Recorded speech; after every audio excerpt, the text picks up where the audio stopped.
Hello everyone, welcome back to your own channel. आज हम करने जा रहे हैं आपकी वर्कशीट नंबर 19 विषय गणित कक्षा 9, हमारी डेट 18 अगस्त के लिए।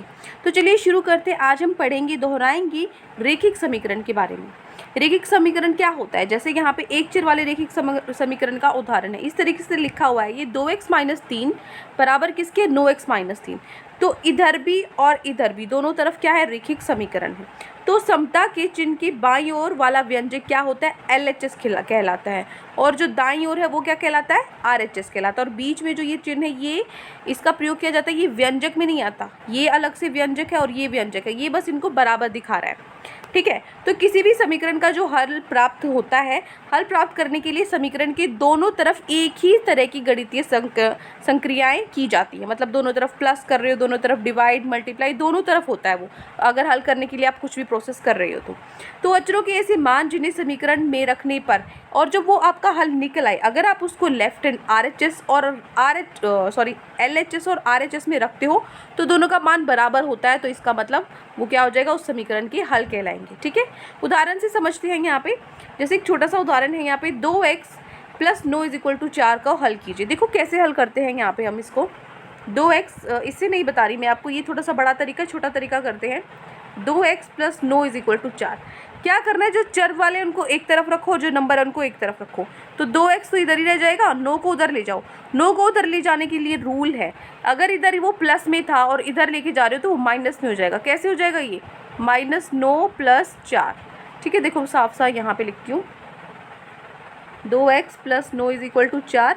अब क्या हो जाएगा? 2x = -9 + 4, -9 हो जाएगा उधर जाके। फिर 2x माइनस प्लस क्या होता है? माइनस होता है। 9 में से 4 गई, 5 बचते, लेकिन साइड किसका लगेगा? बड़े का, जो कि 9 है। तो -5 आ जाएगा। अब x के साथ जो 2 गुना में है, अब इक्वल टू के उधर जाएगा तो क्या हो जाएगा? विभाजित हो जाएगा। तो आंसर क्या हो जाएगा? x = -5/2। यही है ना? ठीक है। इस तरीके से अब आपको हल करने। अब आपको यहाँ पे क्वेश्चन दिया हुआ है जो आपकी वर्कशीट का है। ठीक है। ये आपका प्रश्न है, ये आपको हल करना है। यहाँ पे ये दिया हुआ ना, इसको आपको हल करना है। इसमें ये 4 पार्ट है, चारों को एक करके हम सॉल्व करेंगे। चलिए, तो ए पार्ट क्या है आपका?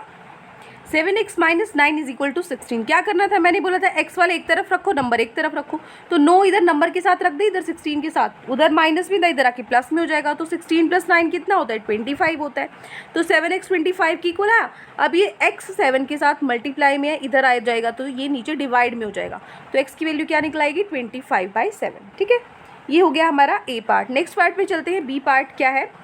5x + 9 = 5x + 9 = 5 + 3x। ठीक है। तो यहाँ पे आप क्या करोगे? 5x, अब 3x आप इधर ले आओ। 5x - 3x कितना होता है? 2x होता है। 9 को उधर ले जाओ, माइनस में हो जाएगा। 5 - 9 क्या हो जाएगा? अब यहाँ पे -4 हो जाएगा। ठीक है ना? क्यों हो जाएगा? 9 में से 5 गए, 4 ही तो होता है, और साइन बड़े का लगता है, 9 का लगेगा, मतलब माइनस लगेगा। ठीक है। अब यहाँ पे 2 इधर मल्टीप्लाई में, इधर जाके नीचे डिवाइड में हो जाएगा। अब कट कर देंगे, 2 से आपका 4 2 पे कट होता है। तो आंसर क्या आ जाएगा? -2। x की वैल्यू क्या आ गई आपकी यहाँ पे? -2। ठीक है। ये हो गया आपका बी पार्ट। नेक्स्ट चलते हैं सी पार्ट। 15/4 - 7y = 9। क्या करोगे आप? यहाँ पे देखो, 15/4 - 9 = 7y लिखा है, तो इसके नीचे मैंने सिर्फ 1 लगा दिया यहाँ पे। और क्या किया? यहाँ पे 9 को मैं इधर ले आई, तो ये इधर प्लस में था, इधर आके माइनस में हो गया। और 7y को उधर ले गई, माइनस में था, इधर आके प्लस में हो जाएगा। क्यों? क्योंकि एक तरफ नंबर कर लिए, एक तरफ वेरिएबल कर लिए, मतलब एक तरफ आपकी संख्याएं कर ली, एक तरफ चर कर लिए। अब हम क्या करेंगे? एलसीएम लो। 4 × 1 = 4 होता है, क्रॉस मल्टीप्लाई करो, 15 × 1 = 15 हो जाएगा, और 9 × 4 = 36 हो जाएगा। अब 15 में से 36 माइनस करेंगे, 21 आएगा। साइन बड़े का लगता है, 36 बड़ा है, तो -21 आया। अब ये 7 इधर y के साथ गुना में है, इधर आके क्या हो जाएगा? नीचे डिवाइड में हो जाएगा। ठीक है।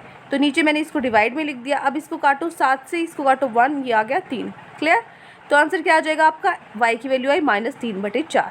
ये हो गया आपका सी पार्ट। ठीक है। चलो आगे, डी पार्ट है आपका x + 2 x/2 + 7/2 = 9/2। ठीक है। तो यहाँ से x वाला एक तरफ रखो, 7/2 को इस तरफ ले जाओ, इधर जाके ये माइनस में हो जाएगा। एलसीएम लेंगे इधर तो 2 ही आएगा, और ऊपर क्या बचेगा? 9। देखो इसको आप ऐसे लिख सकते हो, 9 - 7/2। ठीक है। तो ये क्या आ जाएगा? 2/2 ही तो आएगा ना। तो 2/2 आएगा, तो 2 से 2 कट गया, x की वैल्यू क्या आ गई आपके पास? 2 आ गई। ये हो गया आपका डी पार्ट। ठीक है। चलिए, तो चारों पार्ट हो जाते हैं, अब आगे कंटिन्यू करते हैं। तो ये क्वेश्चन हो गया हमारा, ये चारों पार्ट हमने कर लिए। आगे देखो, आगे आपको दिया हुआ है, मान लीजिए x + y 150 है, तो दो चर वाले रैखिक समीकरण का ये उदाहरण है। जो ऊपर अभी हमने किए थे ना, यहाँ पे अगर आप ध्यान से देखते हो तो देखो इस पूरे में बस एक ही चर है x, इस पूरे में सिर्फ एक ही चर है y, ठीक है। लेकिन इसमें दोनों चर है, x + y कितना है, 150 है। तो दो चरों वाले रैखिक समीकरण का एक उदाहरण है। दो चरों वाले रैखिक समीकरण को हम मानक रूप में इस तरीके से लिखते हैं, ax + by + c = 0, ठीक है। ए बी सी वास्तविक संख्या है, ए बी आपकी एक साथ शून्य नहीं हो सकती, 0 नहीं हो सकती। लेकिन अगर मैं ऐसे लिखती हूँ ax + b = 0, तो एक चर वाला रैखिक समीकरण क्या है, ये एक चर वाला ना, क्योंकि सिर्फ x है, इसमें y तो है ही नहीं। लेकिन हम इसको लिख सकते हैं दो रैखिक, इसको अगर हम चाहें तो लिख सकते हैं y की फॉर्म में भी। जैसे मैं इसको y की जगह मैंने 0y लिख दिया, 0 × y 0 ही होता है, तो मैं ऐसे लिख सकती हूँ ना 0.y, इस डॉट का मतलब है मल्टीप्लाई, ऐसे लिख सकती हूँ मैं। अब देखो यहाँ पे ये दो चर वाला रैखिक समीकरण हो गया, x और y वाला। तो इस तरह दो चर वाले रैखिक समीकरण के रूप में भी व्यक्त इसको किया जा सकता है। उदाहरण के तौर पे जैसे 4 - 3x 0 के बराबर है, इसको हम दो चर वाले रैखिक समीकरण की तरह व्यक्त करेंगे। तो यहाँ से क्या होगा, देखो -3 है, x की जगह क्या रखोगे, x की वैल्यूज रखो, -3x हो गया, ठीक है। उसके बाद y कहाँ है, इसमें y है नहीं, तो 0y हो गया। और c की देखो, c कहाँ पर है, यहाँ पे b लिखा बेटा, इसको यहाँ पे c करना पड़ेगा, ठीक है। अब c कहाँ पर है, अच्छा यहाँ पे इसकी वैल्यू b दी हुई है इसलिए, ठीक है, ठीक है, इसमें तो b ठीक है। तो c कहाँ है आपका, जो 4 वाली वैल्यू होती है, ये होता है c 4, ठीक है, जो यहाँ पे b पुट कर रखी थी। चलिए, अब आगे चलते हैं। आज की जो हमारी वर्कशीट के क्वेश्चंस है उनको हम सॉल्व करना सीखेंगे। तो 3 क्वेश्चंस यहाँ पे दिए हुए हैं, एक क्वेश्चन हम ऊपर ऑलरेडी कर चुके हैं जिसके 4 पार्ट थे, ठीक है। अब चलो, पहला क्वेश्चन है यहाँ पे, महिमा की आयु रेखा की आयु की दुगनी है, इस कथन को निरूपित करने के लिए दो चरों वाला रैखिक समीकरण लिखिए। कैसे लिखोगे, चलो देखो। तो ये है आपका पहला क्वेश्चन। क्वेश्चन में उसने बोला क्या है, उसने बोला था कि जो महिमा की आयु है ना, वो रेखा की आयु की दोगुनी है, ठीक है। तो मान लो महिमा की आयु है x वर्ष और रेखा की आयु है y वर्ष। उसने क्या बोला है, महिमा की रेखा से दोगुनी है, ठीक है। रेखा की क्या है, y, तो इसकी दोगुनी क्या है, महिमा की आयु, ठीक है।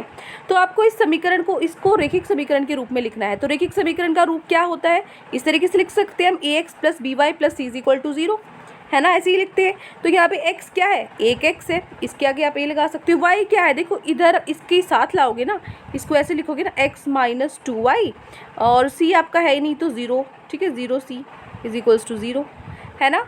तो y की जगह मैंने क्या रखा, y की जगह -2y रखा यहाँ पे, और c क्या है, यहाँ पर है ही नहीं तो 0c 0.c। तो ये हो गया हमारा रैखिक समीकरण, इस तरीके से हम लिख सकते हैं, ठीक है। ये हो गया पहला क्वेश्चन, ये छोटा सा क्वेश्चन था बस। नेक्स्ट क्वेश्चन पे चलते हैं, क्वेश्चन नंबर 2। दूसरा क्वेश्चन आपको क्या दिया है कि आपको नीचे कुछ रैखिक समीकरण को मानक रूप में व्यक्त करना है। इनका जो मानक रूप है क्या है, ax + by + c, इस रूप में आपको इनको लिखना है और इनकी ABC की वैल्यू भी निकालनी है चारों पार्ट्स की, ठीक है। तो चलिए करते हैं, हमारा जो क्वेश्चन नंबर 2 है आपका, ये वाला क्वेश्चन। चलो, तो ए पार्ट क्या है इसका, 2x + 3y = 1.15, ये दिया हुआ है। 2x + 3y 1.15 के बराबर दिए हुए हैं। तो यहाँ पे जो हमारा रैखिक समीकरण है वो किसके बराबर दिया गया, ax + by + c, ठीक है। तो यहाँ से a क्या है आपके पास, 2 है, 2x, b क्या है आपके पास, 3y है, और c क्या आपको दिया हुआ है, c देखो यहाँ पे इधर जाके माइनस में हो जाएगा, -1.15, है ना।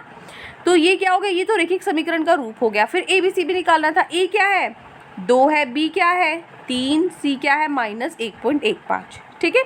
ये रैखिक समीकरण हो गया और ये ABC का मान हो गया। नेक्स्ट देखो बी पार्ट पे, -2x = 5y, ये दिया हुआ है, -2x 5y के बराबर है। तो रैखिक समीकरण को किस तरीके से लिखते हैं हम, ax + by + c 0 के बराबर।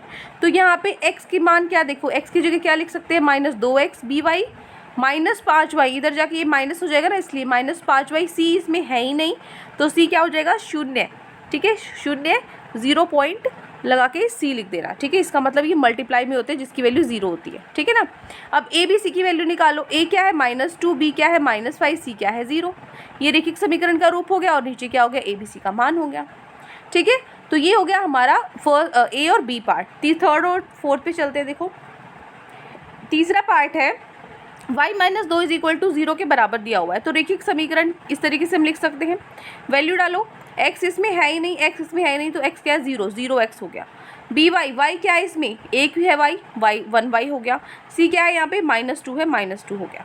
ए बी सी की वैल्यू निकालनी है। ए क्या है आपके पास 0, बी है 1 और सी है -2। ये हो गई मेरी वैल्यूज़, ठीक है। सी जो हमारा सी पार्ट है वो निकला है। चलो नेक्स्ट देखो डी पार्ट। डी क्या है, x - 7y is equal to -4, x -7y -4 के बराबर है। तो यहाँ पे जो रेखिक समीकरण है हमारा ax + by + c 0 के बराबर है, ठीक है। तो यहाँ से आपके पास 1x आ जाएगा, है ना, और b क्या हो जाएगा -7y, और c क्या हो जाएगा, इधर ये -4 है, इधर जाके प्लस हो जाएगा, +4 हो जाएगा, ठीक है। तो यहाँ से a की वैल्यू क्या है 1, b की क्या है -7, c की वैल्यू क्या है 4, ठीक है। तो ये हो जाता है हमारा सेकंड क्वेश्चन कंप्लीट, चारों के चारों पार्ट। अब आगे चलते हैं हम अपने जो नेक्स्ट क्वेश्चन है, क्वेश्चन नंबर 3। तीसरा प्रश्न क्या दिया गया है, नीचे दिए गए समीकरणों को 2 चर वाले रेखिक समीकरण के रूप में आपको व्यक्त करना है, ठीक है। ये 4 पार्ट है, इनको 2 चर वाले रूप में लिखना है बस, ठीक है। चलो लिखते हैं। पहला पार्ट क्या था, x = -5, x -5 के बराबर है। तो रेखिक समीकरण देखो, अगर आपको ये समझ में नहीं आ रहा, सब में मैंने मात्रा आगे की लगा दी थी, तो बाद में मैंने इसको ठीक किया था पीछे, ठीक है ना। इस तरीके से लिखा है ये समीकरण, ठीक है ना। तो इसमें कंफ्यूज मत होना कि ये क्या कर रखा है, ठीक है। तो रेखिक समीकरण का क्या सूत्र होता है, ax + by + c = 0 हो गया। तो यहाँ पे x की वैल्यू तो है क्या 1x, तो यहाँ पे 1x आ गया। y का तो इसमें है ही नहीं ना, तो y क्या हो जाएगा 0, 0.y, और c क्या है देखो, इधर -5 है, उधर जाके प्लस हो जाएगा, +5 हो जाएगा। तो ये क्या है, रेखिक समीकरण के रूप में हमने इसको लिख दिया है, ठीक है। तो ये हो गया ए पार्ट। अगला देखो बी पार्ट। बी क्या है, y = 3 के बराबर दिया हुआ है। रेखिक समीकरण इस तरीके से हम लिखते हैं। x देखो इसमें x है ही नहीं, तो x की जगह 0x, y क्या है आपका 1y है, और c क्या है, इधर आपका 3 है, उधर जाके माइनस हो जाएगा -3, ठीक है। ये हो जाएगा आपका बी पार्ट। नेक्स्ट चलो सी और डी पार्ट पे। 5 = 2x दिया हुआ है। रेखिक समीकरण इस तरीके से लिखते हैं। x क्या है आपके पास 2x, y इसमें है ही नहीं, तो 0y, और c क्या है आपके पास यहाँ -5, क्योंकि इधर जाके माइनस में हो जाएगा, ठीक है। ये हो गया रेखिक समीकरण। आखिरी पार्ट है 3x + 2 0 के बराबर है। रेखिक समीकरण को इस रूप में लिखते हैं। x क्या है 3x है, y इसमें है ही नहीं, तो 0y, और आपका c क्या है 2। तो ये हो गया आपका रेखिक समीकरण का रूप। तो ये 3 क्वेश्चंस, और एक जो ऊपर हमने क्वेश्चन किया था हमारा, जिसमें 4 पार्ट थे, एग्जाम्पल के साथ में दिया हुआ था जो, वो भी हमें खुद करना था। तो ये 3 क्वेश्चन के अलावा एक वो क्वेश्चन था। चारों क्वेश्चंस कंप्लीट हो गए हैं। आई होप आपको अच्छे से समझ में आ गए हैं। कोई भी डाउट है किसी भी क्वेश्चन में तो कमेंट सेक्शन में आप मुझसे पूछ सकते हैं, और अगर आपको लेक्चर अच्छा लगे तो चैनल को सब्सक्राइब कर सकते हैं, वीडियो को लाइक कर सकते हैं। आज के लिए इतना ही, मिलते हैं नेक्स्ट वीडियो में। Till then take care, bye bye.